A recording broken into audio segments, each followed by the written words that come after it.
Hey everyone, welcome to another episode of Food, Wine, and Whiskey in Your Own Backyard. I'm your host, and with me again today is Chris Chambers. Chris, how you doing? I'm doing wonderful, Rob. How are you? Doing good. I'm really excited today. This is a good day. It is a good day. We have I'm going to call him a friend of mine, as well as one of the winemakers I like the most. We're very excited to have him on the podcast today. It's Glenn Hugo. Glenn, how are you? I'm doing great. Thank you for. How about yourselves? We're doing well. Thank you for coming on and joining us for a little conversation about you and about Girard and Hugo Family Cellars. We appreciate your time. Yeah, great to be here.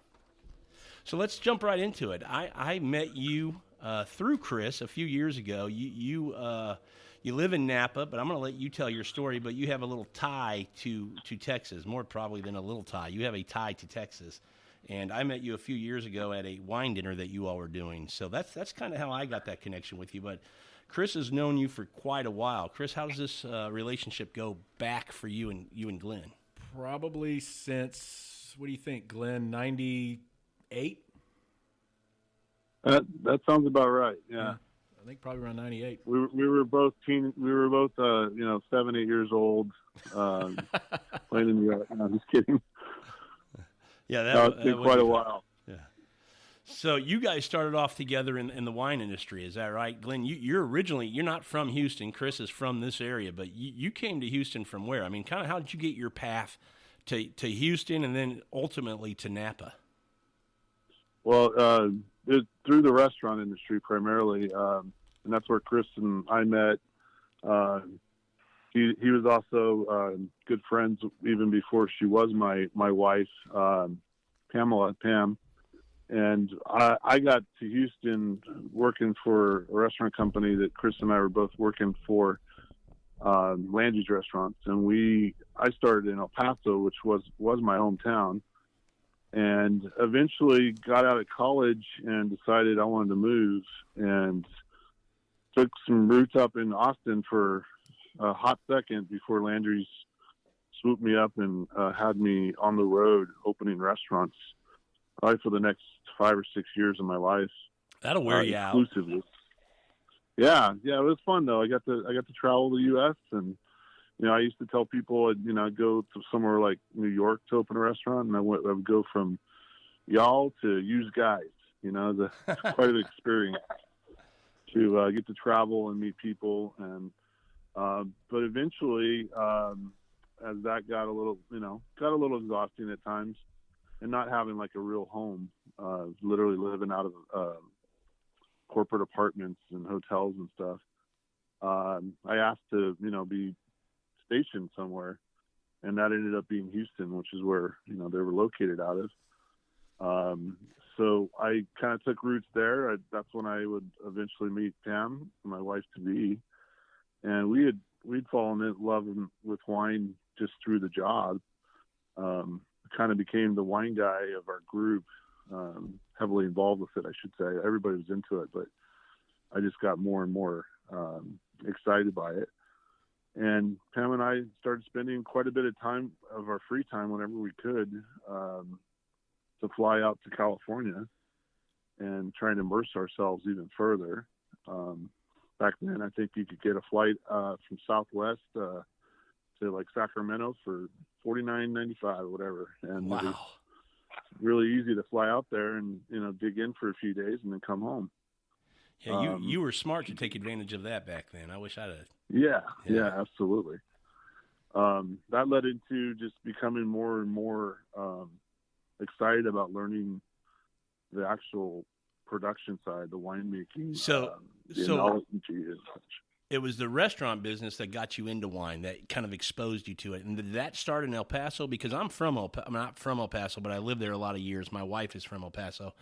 And, I'm into wine now, but I don't ever remember hearing a lot about wine or people drinking wine or wine being suggested at restaurants in El Paso. It was about margaritas and beer when you went out in El Paso because it was usually Mexican food. And it even back then, there's definitely more of a culture there now. It's nothing like Houston. But back then it was, my job at Landry's where I got really introduced to wine.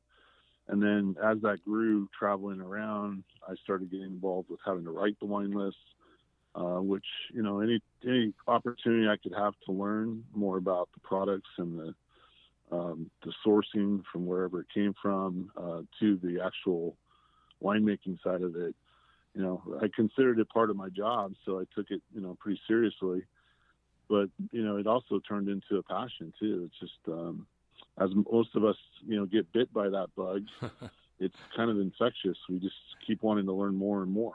So it bites hard, Glenn. It bites hard. Yes, it does.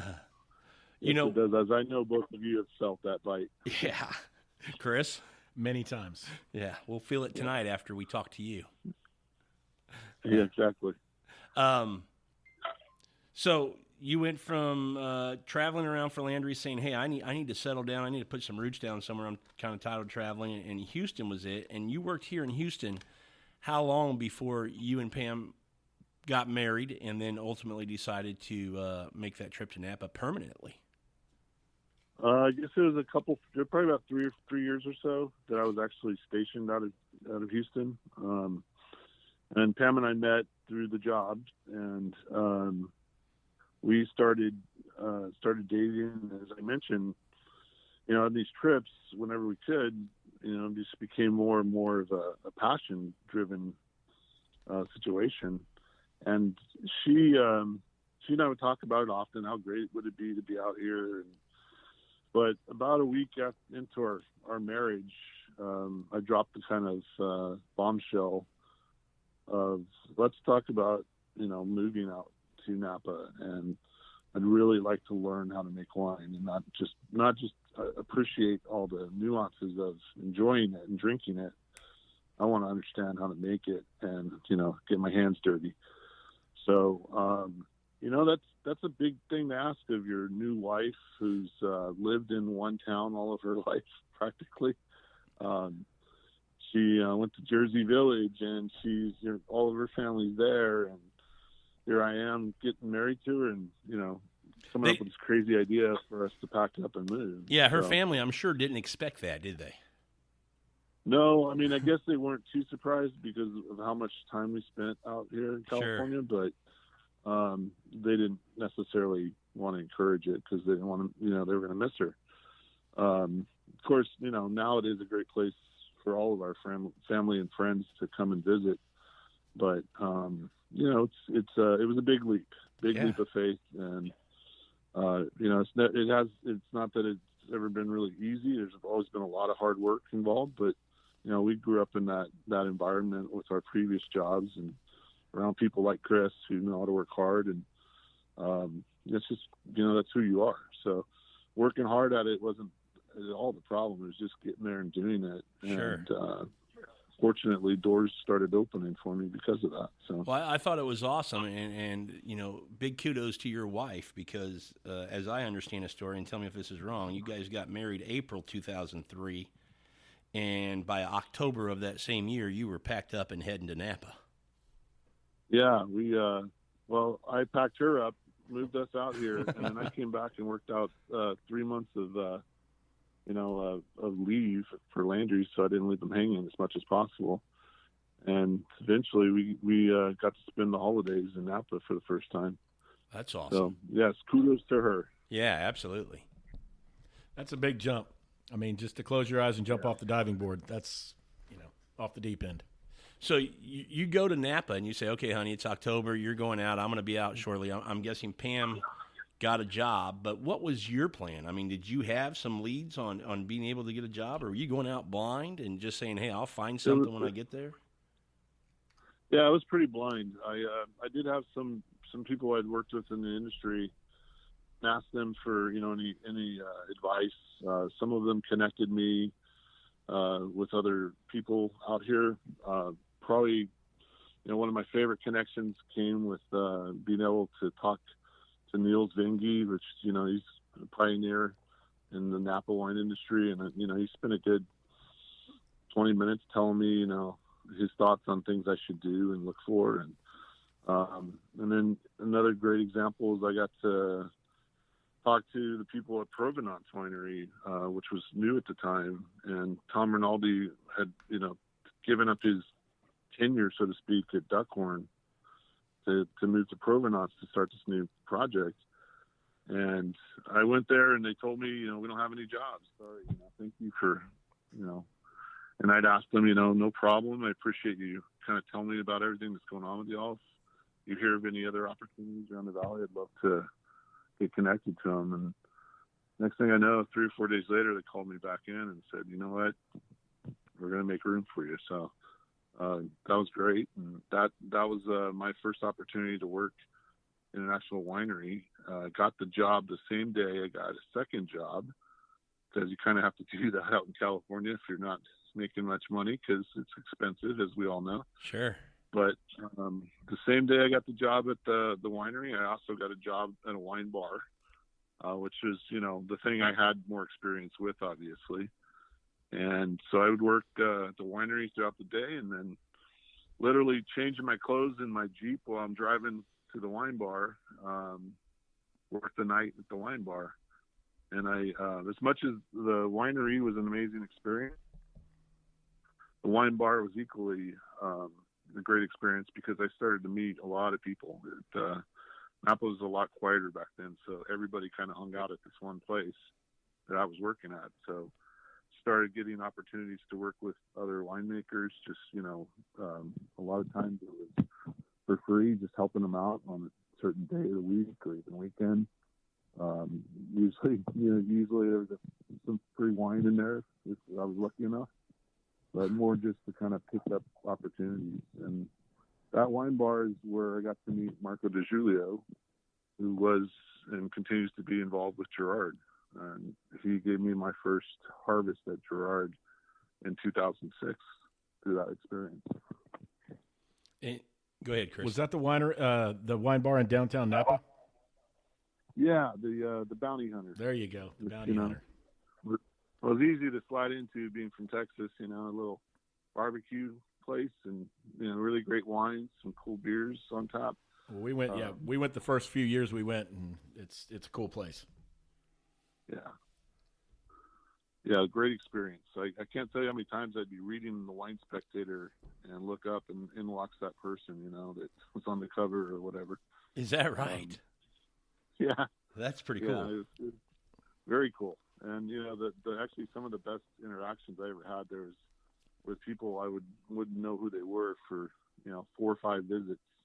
And then finally they would share with me, I'm so-and-so Mondavi, or, just, somebody who's either they are or their family's hugely connected in the wine industry. And, just sitting there talking to them over a drink is, kind of old bartender, logic and philosophy, that you get people to open up to you and they tell you all kinds of things. And it's pretty cool to meet these people in without it being the pressure of, do you know who I am, or me even, getting overexcited about who they were. Well, I think that's because they're coming to you. You're not going to them.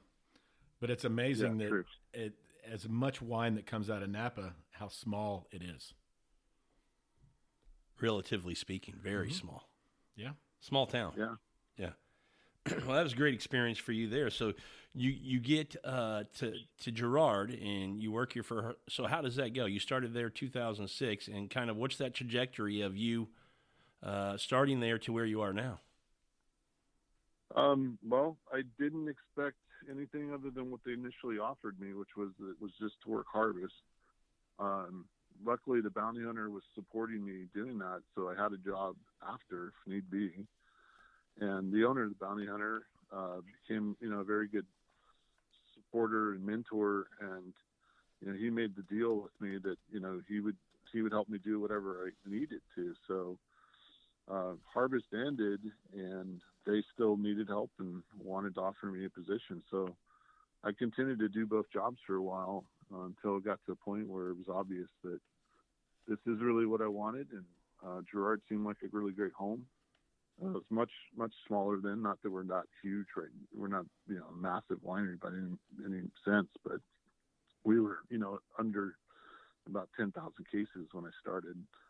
And that position as just a full-time employee in the cellar grew within a couple of years as a cellar master, and another year or two after that, the assistant winemaker.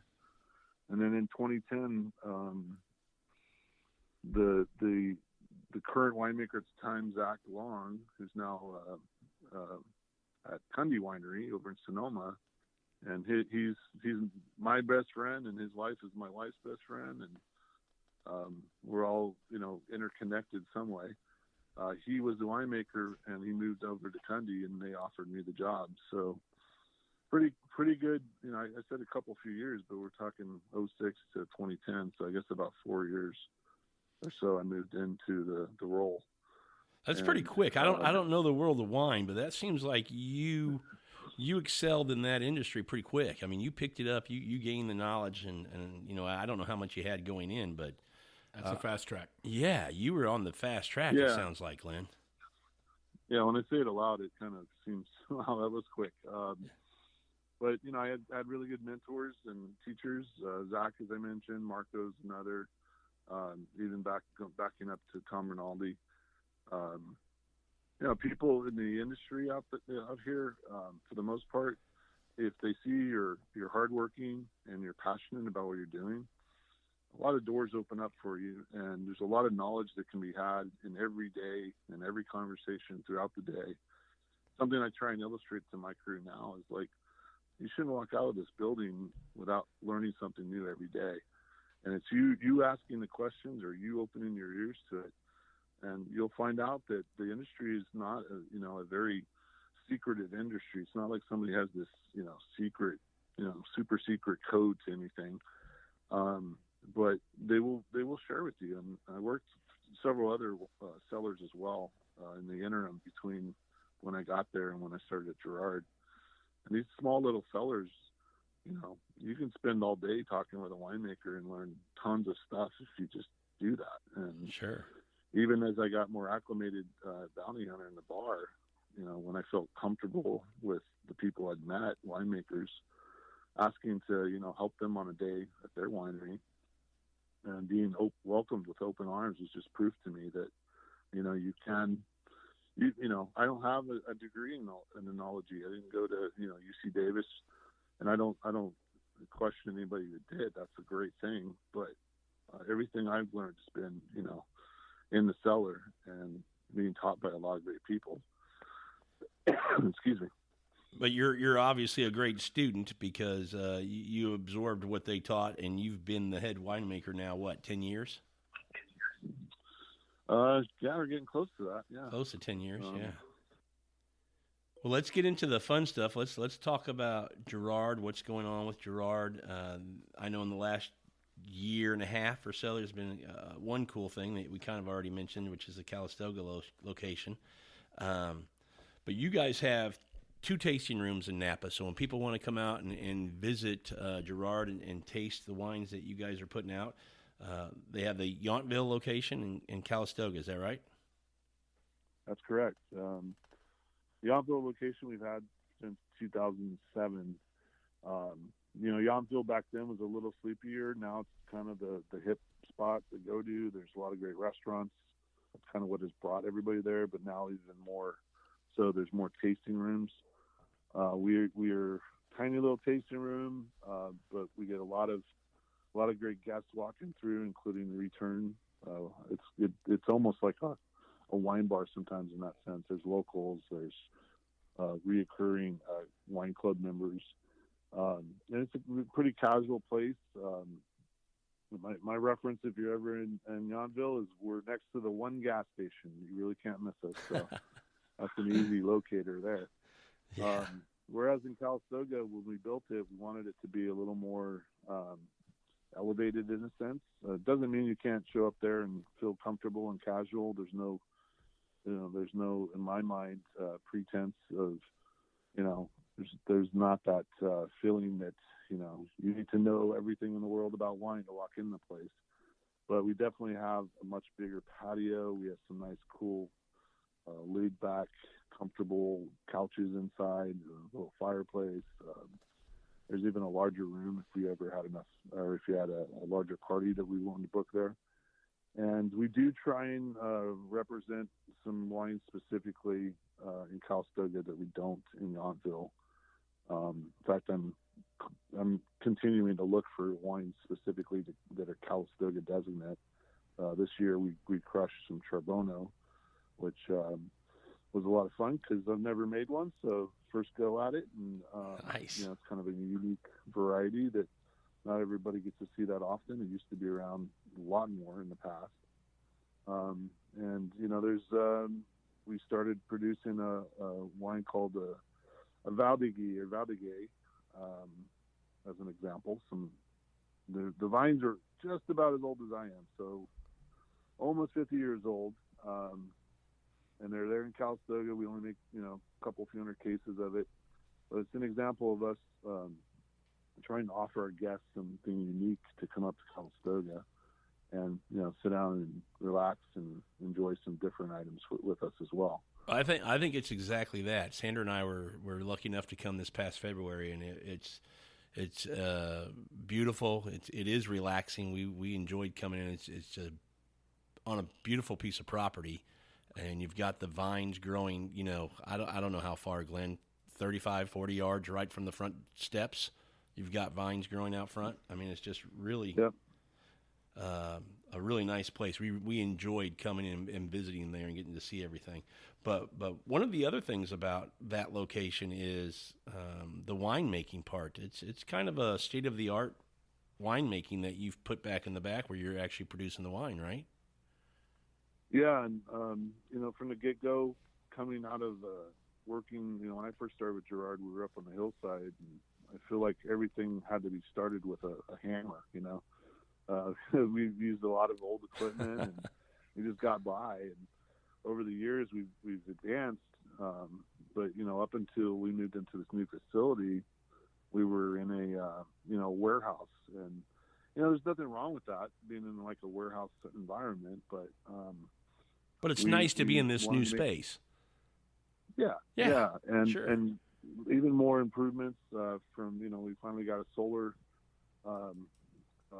source on our roof, really advanced heating and cooling system for both our tanks and our barrel rooms and humidification. There's a lot of cool tweaks that we did to this, some of which we were was required because even 10 years away from the last time we moved into a place, the county has even more energy efficiencies and things they want you to put in. So LED lights everywhere, they're censored. Those little things start adding up, and we haven't stopped. We've just spent another almost $500,000 in equipment over the last 6 months, some of which we're still installing right now.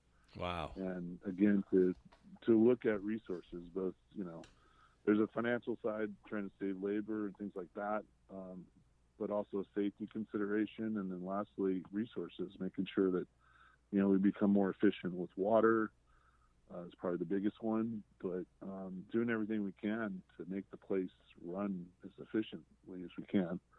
And it's a big investment, but I gotta say, it's a heck of a step up. And then the one thing, as you just mentioned, this is an estate. We've got vines on the property. We've got about 12 acres planted. In the back of the facility, we planted more of a conventional set of trellised rows. And while the easy answer would have been to plant Cabernet there because it's Napa, we wanted to do something different. So we planted all what I call the other Bordeaux varieties.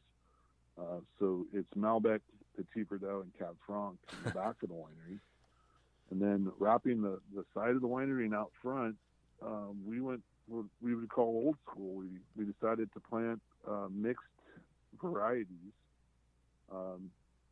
I know what they are. I just don't know where they were planted. So they're mixed up, and do them head prunes. So what you would think of as the old style of vineyard planting, where it just literally grows up a stick and kind of sprawls out. Looks like a little tree as the years pass. Those are the more, what we used to plant in California ideology.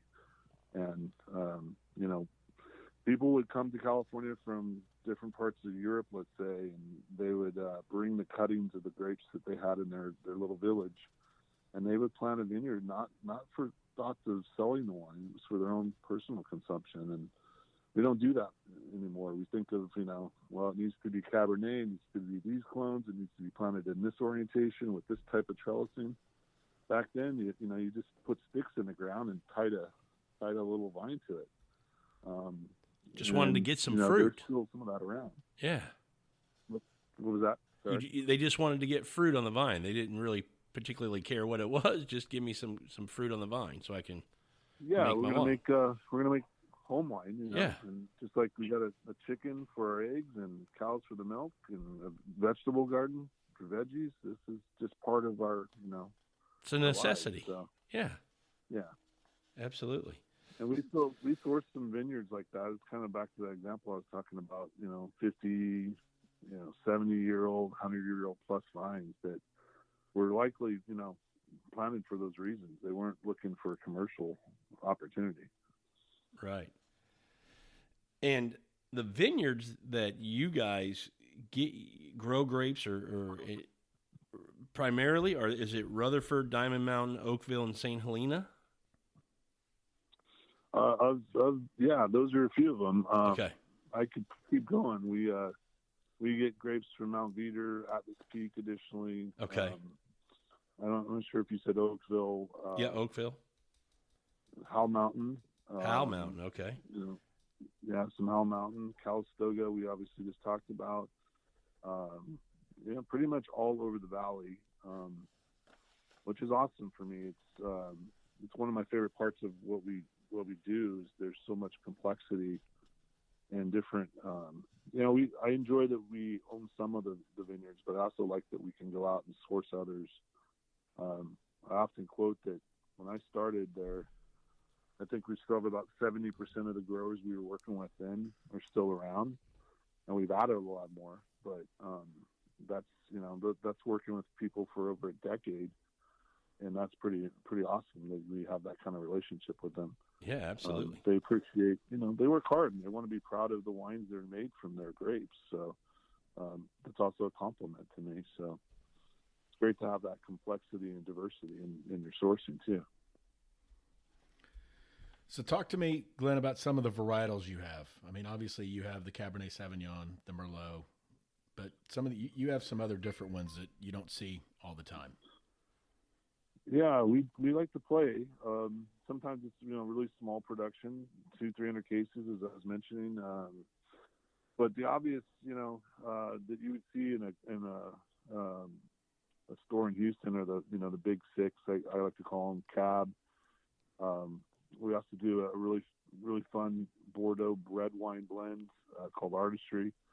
Then the obvious whites, Chardonnay and Sauvignon Blanc. And then for reds, we also distribute Zen and Petit Syrah, which are a lot of fun for me. I enjoy those wines, especially when we're talking like barbecue and such. Absolutely. But so those are six that you see out in the market, but we have over 20. I think we're like 22, 23 SKUs now. We do some really small production Grenache. I make a single varietal Mourvedre. Then we also do a GSM, so Grenache, Syrah, and Mourvedre blend, which I'm pretty passionate about because I've always been a fan of the Rhone. And so those are fun to make. And then even the example I mentioned earlier, finding these older vine sources. One of the most popular wines we make with our wine club is a field blend that comes out of a vineyard that's 120 something years old, and we're pretty sure there's Zen and Petit Syrah and some other Rhone varieties in there, but we don't even know exactly what the grapes are, because that's kind of not the point. We just want to make this field blend. So to find that kind of that sort of source and be able to make a wine out of that. Even on the white wine side, we now make a version of that called mixed whites. And I'm probably forgetting a few here, but You do a phenomenal I Cab Franc and Petit Verdot, if you want to throw that out there. Yeah, thank you. Yeah. Those are those other Bordeaux, even Malbec on its own, that I like. I like making just as single varietal wines. You know, those are my favorite, Glenn. The Malbec, that Petit Verdot, and that Cab Franc. It's great to like introduce people to those varieties by themselves and kind of have a discussion about how they don't get all the press they deserve sometimes. But it's really fun to be able to introduce people to them and enjoy them with them as well. So they were typically a blending grape for the Merlot and the Cabernet Sauvignon, right? Thought of that way, and it's just been the last few years that they kind of stand on their own. And probably Petit Verdot and Malbec being the even more extreme. People rarely would bottle the PV by itself. Malbec had a lot more history in different parts of the world. More specifically Argentina, but they're really, to me, they're just really interesting wines to have on their own. I enjoy blending them into Cabernet blends, but the nuances they can add to a red wine blend are pretty cool. And to be able to try them on their own, gives you a sense of what they do to the blend. So sure, it's fun to introduce people to that. The other one that caught my eye was the Gamay that you do. Yeah, so that's a fun one. We got offered it. It's a small vineyard in Calistoga, and again, we wanted to try and offer some wines that, were local to Calistoga's AVA, to that appellation. And we were told they're almost 50-year-old vines, so that was good to know about them. And we went and looked at them. At the time, we were able to taste the fruit, pretty close to maturity. And it's a kind of a funny story. It goes back to what I was alluding to earlier about some of these older vines. When the wine was presented, or the grapes were presented to me, they were presented to me as Gamay, and that initially is what we were told, so that's what we bottled it as. The new version of it is no longer Gamay, because we found out more recently, due to an error in one of the communications with our guys, the brokers that brokered the deal, it wasn't actually Gamay, it was Valdeguet. And Valdeguet is also, Gamay's history is in France, but more in Burgundy.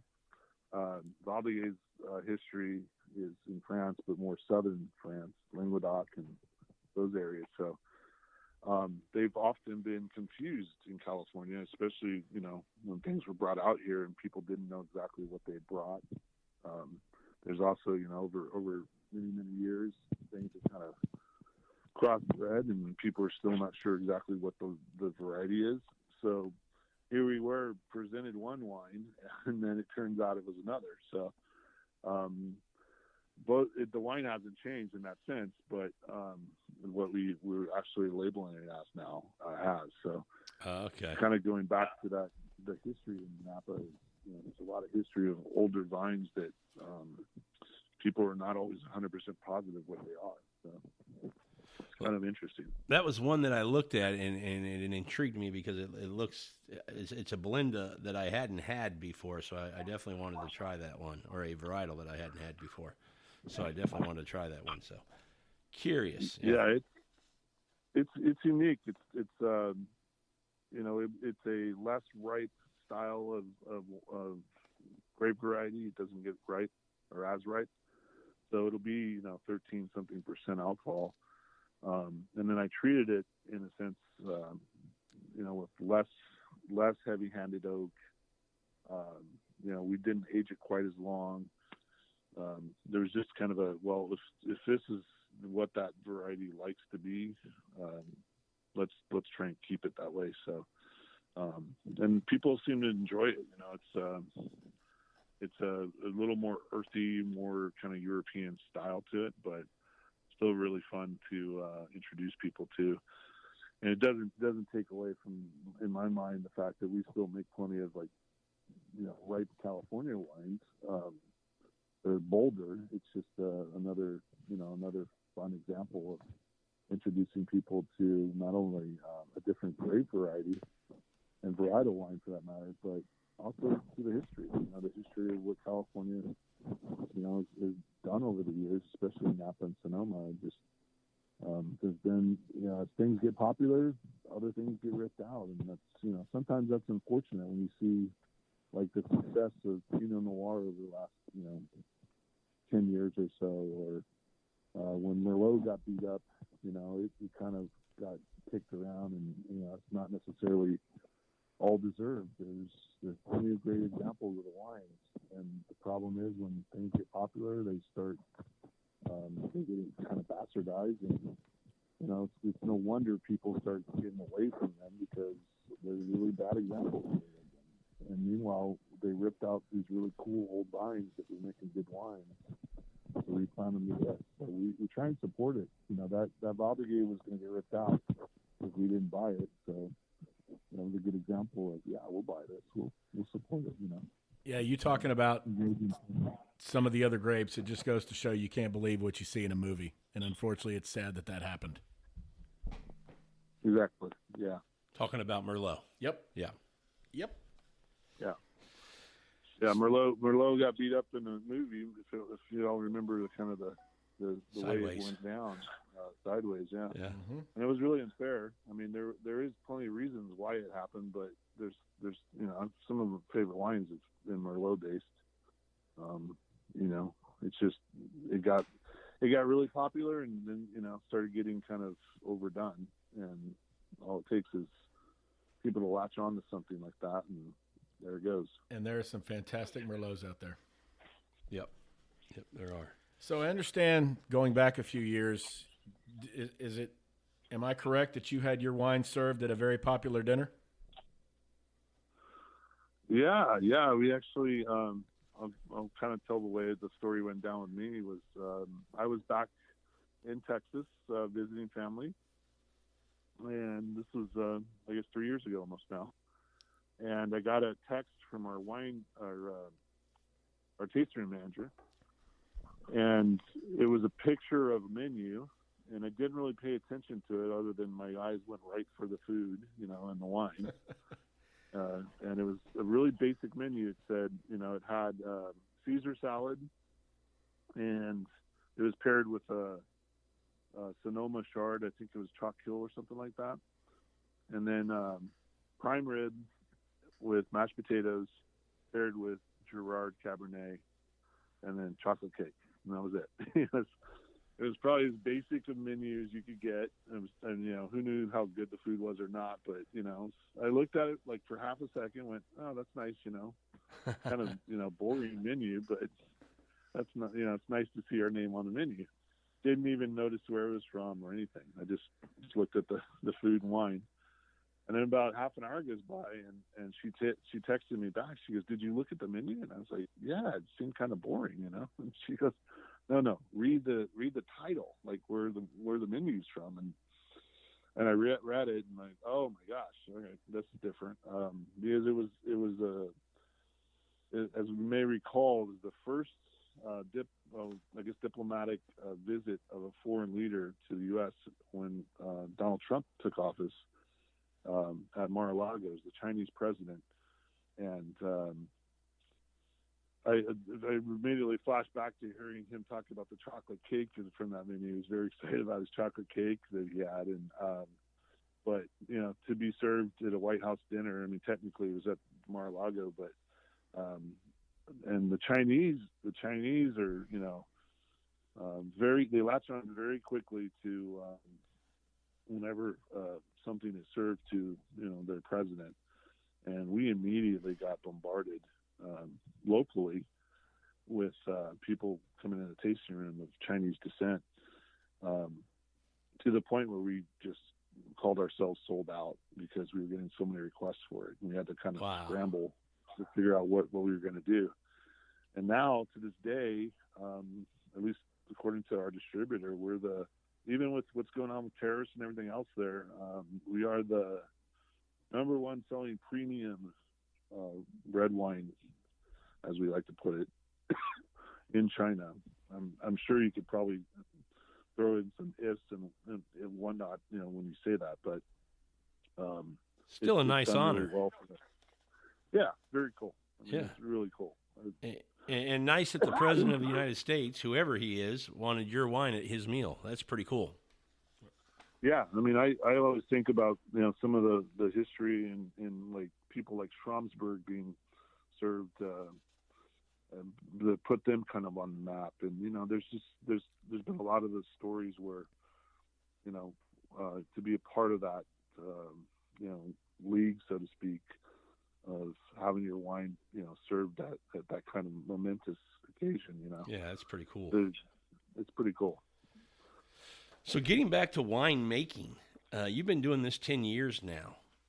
How much does your technique, or how much, do you experiment, and does science play a part in, what you try to put in the bottle? Does it, or do you kind of say, hey, this is my lane, this is what I know works, and I stay right here? I kind of picture you as a guy that tries to kind of get out of the box a little bit and try new things.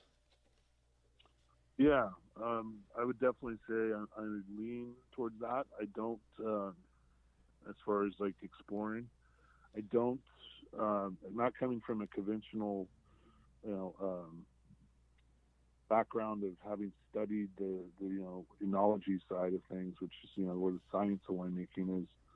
I have a clear understanding of it, but I also, I personally like to try things differently on occasion, even if in smaller batches. I like to play with what we do with our fermentations. Sometimes, we've just, some of the equipment I just referred to earlier that we've bought recently has, it's going to make some adjustments to the winemaking just because of the equipment we bought. And then the procedures of how we handle it in these early stages, during harvest. I have this conversation with our interns every year about how they're helping us raise our children.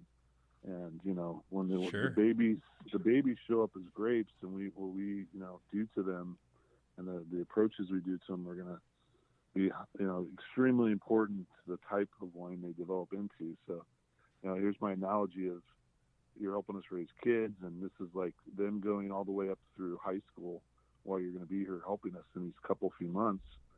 And, the way we raise our children early on is going to help, develop into the kind of, yeah, it defines who they are later on. Yeah, absolutely. Yeah.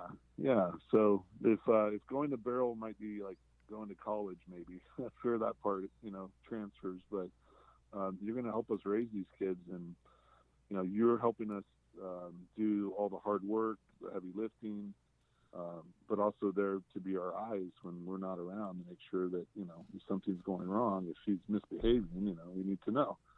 Yeah. And so it's that mentality that I've been successful with.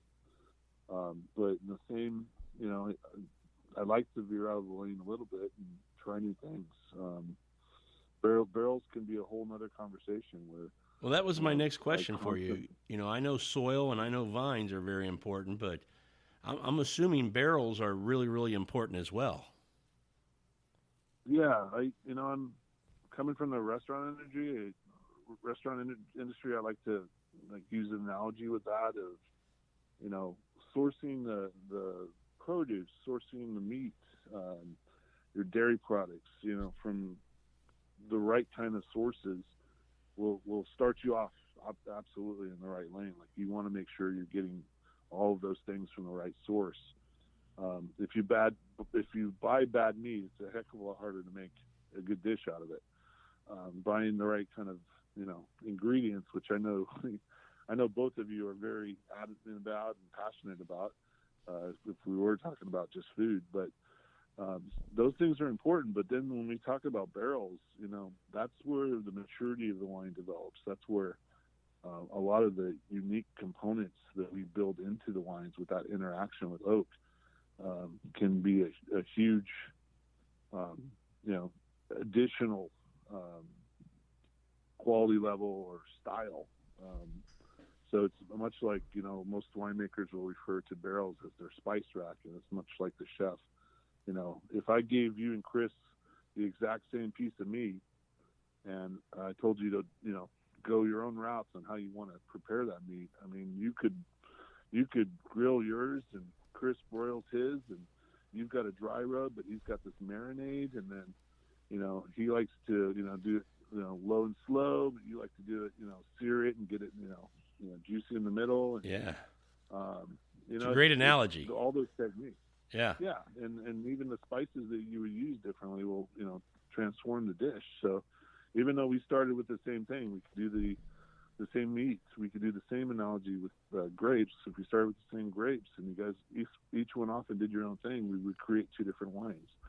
And, I think that's what's really fun and amazing about winemaking is, every year you get to create a new dish, out of even the same vineyards and making the same wines over and over again. And while I think people want to see, your style, they also appreciate when you throw in some extra this, that, and the other, and kind of, even, take the dish to another level, so to speak. So. Now, your barrels, do you do just French oak or do you do French and American oak? We do mostly French, but also some American and some Hungarian. Some Hungarian, okay. Yeah, and those are primarily in our Zin and Petit Syrah wines. We also do it with that mixed field blend that we talked about earlier. But these are barrels that we worked on with one of our cooperages that are literally all three oaks in one barrel. They build the barrel with French staves,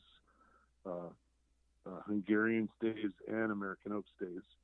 So that one barrel has all three in it, and we use those primarily for those wines. That's pretty cool. That's got to be something very fun and interesting to taste once you get that done. Yeah, and I'm experimenting with some different American oak and Hungarian as well. My belief is that France has the history, and I'm full on belief. I have the belief that French oak right now is still superior.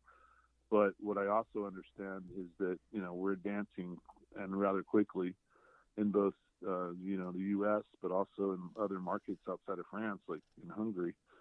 And they just, they have to find the right areas. They have to find the right, species of oak to actually choose from. We're starting to actually, plant for the future, whereas, France was the only place that had done that for so many years. So they had that advantage, and they took very good care of their forests, specifically to be able to make them, the barrels they wanted. So we're catching up. So I've been doing a lot of trials, and when I say trials, it's 10 barrels, and we're going to do it for 3 years, and that's when we'll decide. Does it work for us? Do you need some additional input? What's that? Do you need some additional input? Yeah, you want to come check it out?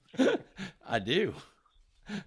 Absolutely. I always appreciate another thought. It sounds very interesting. I'd love to try those sometime, but absolutely.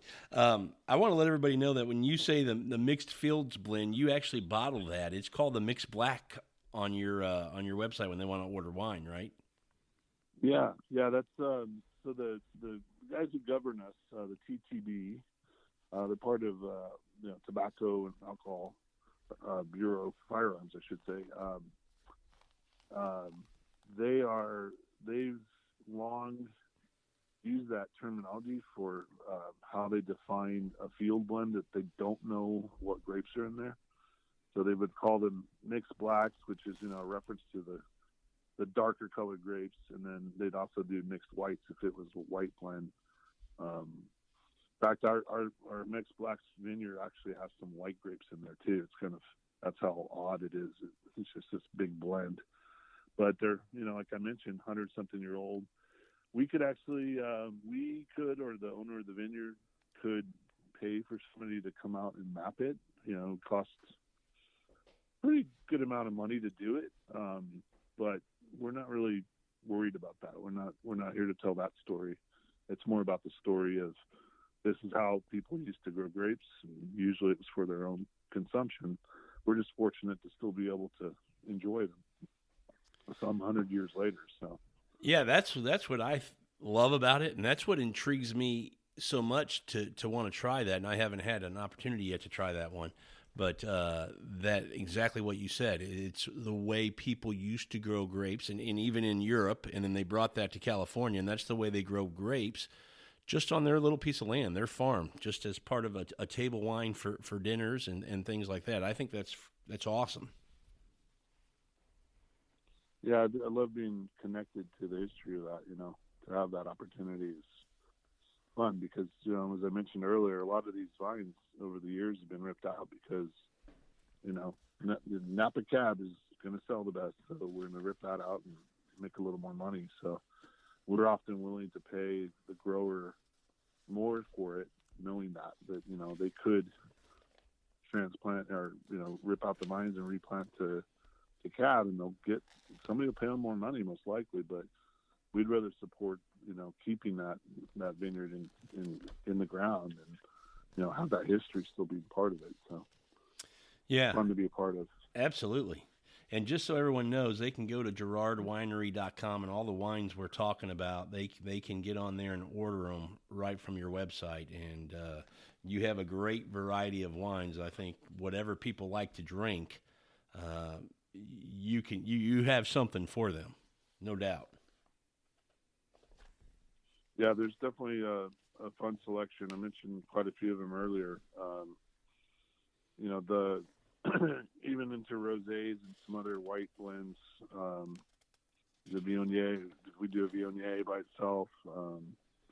There's a lot of fun stuff out there. And then if you are a cab lover, well, we got you covered there too. I mean, we are more distributed Napa Valley cab. You'll find in your market for sure, but so we see here on a regular, we see here on a regular basis your cab and your artistry, which I love, which is all 5 grapes in the Bordeaux blend, which I always like those kind of wines. Mm-hmm. And then we see your Petit Syrah, your Sauvignon Blanc. What else do we see here, Chris?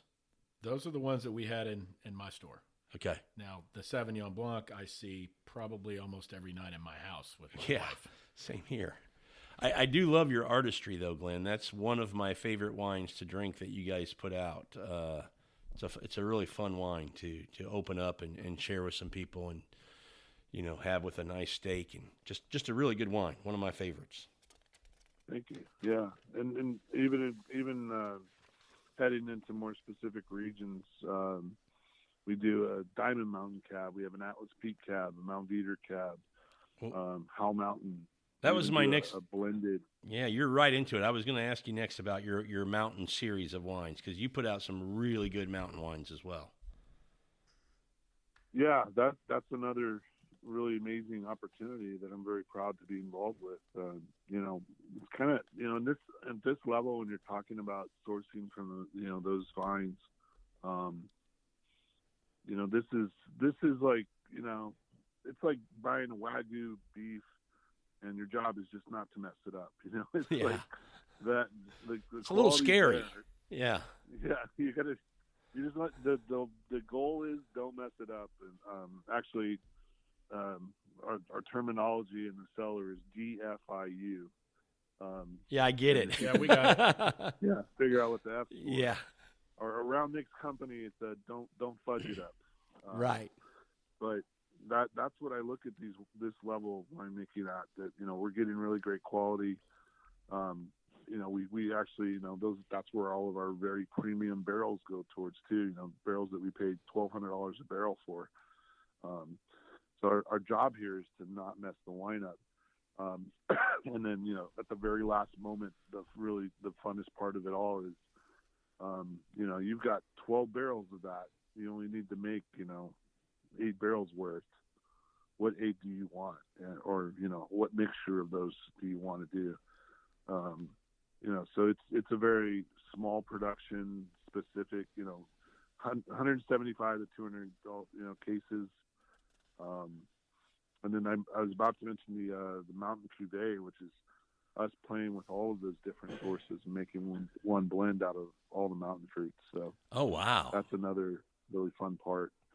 Because it gets you to play with all the complexity of the different regions. And they're very unique. I mean, I'm just trying to imagine what you sit down could and come taste up them with all. that. Yeah. I'm trying to find it on your website, and I can't see it. He's not making that yet, right? No, it's out. Oh, it is? Yeah, I think it's on there. You'll see, Diamond Mountain, Atlas, Mount Jeter. How? Those have been our consistent ones. And then How's been one we've been only able to do certain years. And then there's the blend called Mountain Cuvée, which does also offer me an opportunity to play with on our Diamond Mountain vineyard that we source from. There's a little Franc and a little Malbec, so that blend will always get a little bit of that too. So it's not 100% cab. It usually includes a little bit of those too, but they're really nice additions to add some complexity to it. Very nice. So then there's also the Valley regions, which we do a single designate Rutherford and Oakville on occasion, and now Calistoga as well. Yeah, I'm looking at that Calistoga right now. I hadn't seen that one before. So how long have you had that one? Has it been out for a while? I've just missed it, I guess. We introduced it when we opened our doors in Calistoga to be, okay, so about a year and an a half. opportunity, just to pour it at that location. So awesome. Well, that covers quite a bit of Girard and what you guys are doing there, and kind of who you are, Glenn.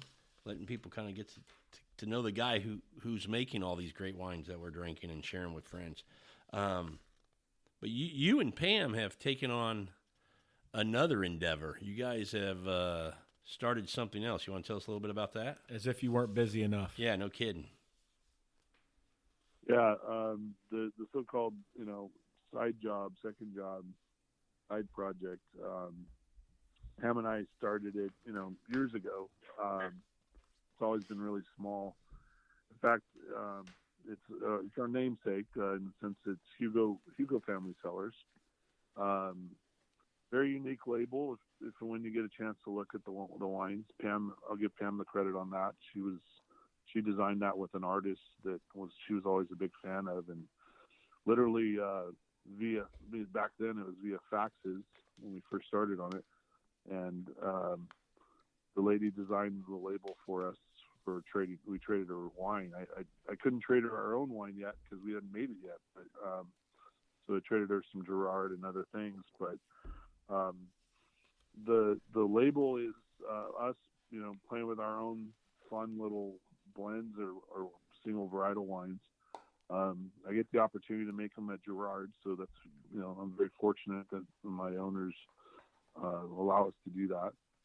And we don't necessarily even make wine every year. It's kind of one of those things. We make it as we find sources or as needed. And we've played around with quite a few things over the years. Sauvignon Blanc's been pretty consistent. We've made a Syrah for a long time. Grenache. More recently did a GSM Rosé. We even have a Grenache Blanc, which is a white blend. And this label's just been Pam and I making it on the side, and it's primarily sold locally here in kind of the Bay Area, but secondary, more primarily in the Houston area, actually. Yeah, we see most of it's in Houston. And don't you forgot my favorite. I know you didn't do it. It was just a quick oversight, but Vision Quest, the Napa Red blend that you guys do is one of my favorites, along with your Syrah, which is the Adamare. But the names are unique for your all's wines. Did Pam come up with those as well? Mostly, yeah. The only one I can really take too much credit for is Vision Quest, because all of our other wines have been Latin terms.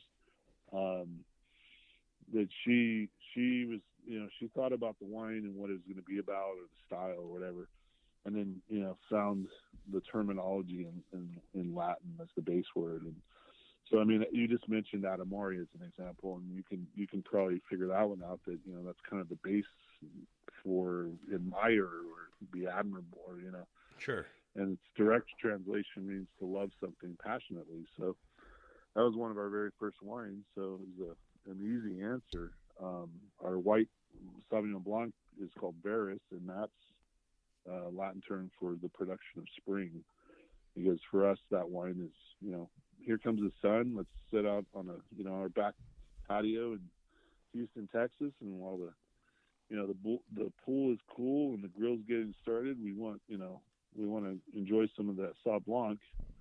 And then once the meat comes off the grill, we'll talk about the red wines next. But is that Latin for porch pounder? It should be, right? I don't know what the Latin, history of porch pounder. They might have a different term for it. We should find that. That's definitely what she calls it for sure. And then the one I mentioned that I guess I could take some credit on for the name is Vision Quest. It came about from us sourcing the Syrah that we've made. And one year the grower came back to me a couple weeks after we'd already picked ours and said, I have some extra. Would you be interested in taking it? And I thought it'd be fun to play with something that's, literally like 2 weeks later and see what it does. So we took a small amount of that. And as it matured, I started thinking about what we were going to do with it. And the idea of creating a red wine blend out of it came about with me kind of playing with some Malbec I had and some Cabernet Sauvignon. So that's what the blend ended up turning into, was a Syrah, Cabernet, and Malbec blend. And at the time, we'd become more immersed in the idea of, that we were, happy and proud that we've done what we've done with this whole leap of faith to come out here. And, I kind of referred to Pam one day about the fact that, it's kind of like Native American culture. It's going out and having a vision quest where they send you out and, into the desert or whatever. And, of course, in that case, it's usually, induced right. peyote or something like that. But you're going out to see a vision of who you're going to be, as a person, and what maybe your trade will be, and to me, it was a fitting term for us, jumping off that edge to come out to Napa and start a whole new life and a whole new industry. And, wine became our vision quest, so to speak. So I thought that was a pretty good name, and we enjoy the wine too. It's a lot of fun. It's a great wine. That and the Adamari are my two favorites, but like them all. But those two are, a Syrah and a red blend. I like them both. I do get a kick out of, I think it was Pam's, I don't know if it was a rule or just she kind of made the statement that when we do this is kind of how it's going to work. Do you remember what that was? No, I'm not sure. That you get everything before the bottle. Oh, yeah. Yeah, I'm pre-bottle, she's after bottle. Yeah, that's right. She gets to do everything after the bottle. Yeah. I thought, well, that's a very nice partnership right there. Yeah, I will admit though, she has the more challenging role to take on, because it's at some point you're also as much passion as you have for it, you do need to want to sell the wine too, and she's really good at it. I've often acknowledged that if we ever get to the point where this is all we did, our own label, I'm going to be in trouble, because she's barely, even tried that hard, in the sense that we just don't have that much time. That if she did a full-time job, at selling our wines solely, I'm going to be in a lot of trouble, because I'm not to find more wine. She doesn't take a lot of crap from anybody. No, she doesn't. She's not the hard used car salesman about it. She appreciates that people enjoy wine for different reasons, for their own reasons. If you say I don't really care for that, no big deal, she'll move on. But you know, she's very good at like reading people and just making people feel like, you know, there's no pretentiousness here. I mean, we don't drink wine because we're trying to impress people. We drink wine because we thoroughly enjoy it. And the greatest thing for us to ever be a part of is kind of what this podcast is about, is, you know, being connected to food and wine. Absolutely. Amongst friends and family. And, you know, even our relationship is, you know, we've known Chris for a long time, but, you know, Rob, you and your wife have been, you know, the connection has been through food and wine. And I feel like sometimes that's one of the strongest connections you can have with somebody, when, you know, you find people that enjoy it as much as you do, and also enjoy exploring too. You guys are, you know, your whole gang there is really good at, like, look what I found new and different and fun and interesting, and introducing each other to new wines. I mean, as much as I want people to enjoy the wines I'm involved with, I'm as much encouraging them that, you know, there's so many different wines in the world, and different styles and from different places, that, you know, it's a journey. It's never a destination. You're never going to get to taste every single wine in the world. And how much fun is that? You know, it's just like we couldn't try every dish, you know. You're exactly right. In the world. Yep. We can certainly, you know, we can certainly try. But you always refer back to the experience you had with something you ate, or the wine you had with that. Or, I mean, even when y'all came down and we did the wine dinner, I mean, I still remember every course of that. I remember and the wines we were sharing with each other, which was great. Right. Yeah, you're exactly right. Speaking of that, Pam told me, is she coming in February, or she and you will be coming in February? I'm hoping it's going to be both. Okay. And, well, all three of us. Jackson, Absolutely, our son, will be with us. But so I've got a trip out to Florida. I'm going to have to work around, but hopefully after that I'll be able to come in. So Hugo Family Cellars will be doing a wine dinner. Is that a public or is that private? I believe she's trying to book. It's going to be a public. That's why I wanted to get it out. I thought it was too, and I just want to make sure everybody knows that we'll try to get some more information on the Facebook page and everything about when that's going to happen, where here in Houston, and we'll promote that so people can come out and book that night in February. I know it's still getting worked out as far as the date, but it's going to be somewhere in the middle of February, and try to get some people out and fill up that wine dinner and come kind of enjoy what you guys will be pouring that night with some great food. Yeah, as soon as we firm everything up, we'd love to, you know, share it with everybody if you're available. Love to have, you know, people come join us. It's always my favorite thing. I mean, it's one thing to do a wine tasting, but when you can actually, you know, get people to enjoy the wine with food, and especially you get a really excited, fun chef involved, whether it's, you know, at Rob's house or Chris's house, those chefs, you know.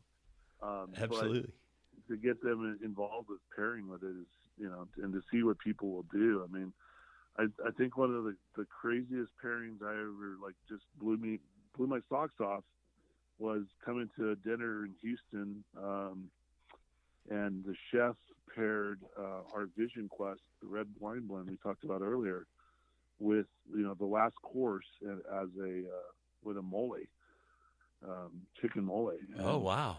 You know, initially in my mind it was like, what? You know, I can see that. What was amazing is what it brought out. It brought to me, it was everything that the barrels add to the blend, like these mocha notes, you know, the different types of spices, all the things that you use in a mole. We're pulling, you know, those characters out of the wine as well. So when you get to, you know, see that opportunity where people get to have fun and explore pairing your wines, and, you know, even when it just shocks and awes you, it's just like, wow, I would have never thought of that. And it was one of the best pairings I've ever had. So your point there is, don't ever say no, that won't work. Try whatever anybody wants to try. I think it's always worth it. You know? Yeah, I agree. Maybe sometimes, you know, maybe sometimes it's not so great. Maybe sometimes you fail, but it's worth the exploration. Hey, if you fail, you're still eating and drinking, right? That's right. That's right. And you can't succeed without trying, so you got to at least try. Exactly. Yeah. Well, what's the future with Hugo? I know I know you're not making wines every year, but if people want to get on your website and order some wines, they still can. Oh yeah, absolutely. We're still offering them, and you'll see us around Houston here and there as well. But our website's Hugo Family Cellars. So, and we got a few offerings. And it's for us, it's what are we going to do next kind of mentality. Like we're kind of planning the next phase, so to speak. Sure. And finding the sources we like, and I'm always trying to make it be a little different than what I do at Girard as much as possible. But that said, we're trying to plan on doing a cab next, which we've never done. So that kind of new and different, so to speak. So absolutely. Well, Glenn, man, anything else you want to cover before we say thank you very much for joining us? We appreciate it. No, I want to thank you guys. Like I said earlier, it's always amazing to me to be able to enjoy, our hard work with people that, even from our hometown, so to speak, so that's kind of how we feel about Houston. It's great to find, people that are so passionate about it. And anytime we can connect with that and, introduce people to it even further when they come out and see us, if any of your listeners here want to come and see us out in Napa, get in touch with us. We'd love to have you. To me, it's always a great opportunity to, explore even further. And I'm always interested in meeting people that are passionate about food and wine. So absolutely, and sharing that passion with them. So as I said earlier, it's a journey. You'll never get to the final destination, which is what makes it so fun. So it's what I love about I appreciate you. Well, the appreciation of you and your wines are flourishing here in Houston. And I'm going to throw Pam in there too, because she's a big part of that. Yeah. Definitely part of it. Absolutely. And I was remiss in the beginning. I was thinking about it, Glenn, and I didn't say it, so forgive me. I'm going to say it now. Our hearts are with all of you up there in Napa and Sonoma. I know the fires last couple months have been devastating again, but I know a lot of us who are familiar with that part of the country because of wine and because people we know out there, we have been thinking about you. We hope everybody's doing all right, and, guys are always in our thoughts and prayers that when these things happen out there. Thank you very much. We appreciate that. It's the good. I guess the one good bit of news is that we're kind of starting to figure it out and figure out what we need to do to make it less of a problem. For instance, right now our power is out. We're kind of candlelighting it as far as wine tastings, but that said, it's we're gonna keep making the great wines, hopefully that you enjoy, and don't be afraid to come out here. We can still welcome you with open arms and full glasses. So don't let unfortunately, like everything in our world today, the media does make it a little worse, much worse than it seems, to us at least. And so don't be afraid to come out and visit us. There's a lot of great wine to explore out here. Well, I think you had us at wine and candlelight. Yeah. I've got no problem with that. Right. And Sandra and I think we'll look forward to seeing you again, I think in March. So I think we're going to try to plan another trip out, and we look forward to coming back up to Calistoga and visiting with you again. So absolutely. Love to see you. Well, Glenn, thanks for joining us tonight. We appreciate the conversation. I had a blast. Got to learn more than I knew before, and I hope everybody listening gets to learn a little bit about who you are and kind of your passion and what goes into you making the wine that you guys put out at Girard and also at Hugo Family. So we appreciate your time tonight. Please give our love to Pam. Absolutely. Thank you, gentlemen. All right. Thank you guys for joining us on this episode of Food, Wine, and Whiskey in Your Own Backyard. And until the next episode, enjoy your next pour.